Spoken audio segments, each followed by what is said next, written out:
আরে বেটা বাঁচবি যতদিন বাঘের মতো বাস, মরতে তো একদিন হবেই। মানুষের মৃত্যু একটা নির্ধারিত সময়ে অবধারিত, একদিনই মরতে হবে। মৃত্যু যখন অবধারিত, বাঁচবা তো ন্যায়ের পক্ষে বাঁচবা, বাঁচবা তো ইনসাফের জন্য বাঁচবা, দিন চিন্তা করবার জন্য বাঁচবা। হ্যাঁ দাদা, বুকের পাটা নিয়ে কথা বলবি, ভাড়াটিয়া হিসেবে থাকতে আসি নাই এদেশে, ভাড়াটিয়া হিসেবে থাকতে আসি নাই। বুকের ফোটা ফোটা রক্ত দিয়ে দেশের আজাদী এবং স্বাধীনতাকে খরিদ করেছি। যারা ইসলামের শত্রু তারাই মানবতার শত্রু, যারা মানবতার শত্রু তারাই বাংলাদেশের দুশ্মন, ওরাই স্বাধীনতার শত্রু। কথা ঠিক না বেঠে?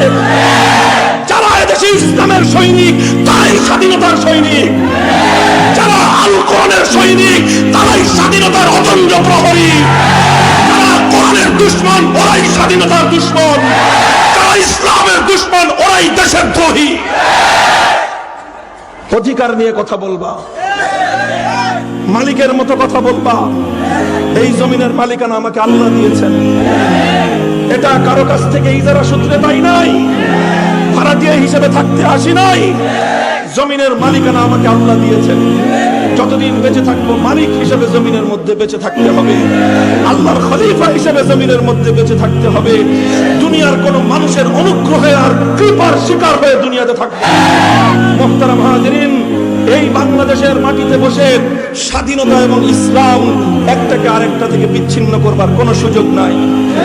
স্বাধীনতা হয়েছিল জুলুম এবং বৈষম্যের অবসান ঘটাবার জন্য, আর জুলুম এবং বৈষম্যের অবসান ঘটাবার জন্য আল্লাহর জমিনে ইসলাম এসেছে। জুলুম এবং বৈষম্যের কবর রচনা করার জন্য কোরআন নাযিল হয়েছে। জুলুম এবং বৈষম্যকে হটাবার জন্য আল্লাহর পয়গম্বর দুনিয়াতে আগমন করেছেন। যদি আমার কাছে দলিল জানতে চাও, কোরআনের সূরাতুল হাদীদ খুলো, সূরা হাদীদ খুলো, মারিফুল কোরআন তালাশ করো।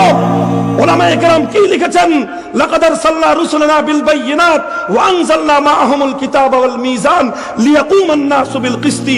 সমস্ত পয়গম্বর দুনিয়াতে আগমন করেছেন দুনিয়াকে জুলুম এবং বৈষম্য মুক্ত ইনসাফের দুনিয়া কায়েম করবার জন্য।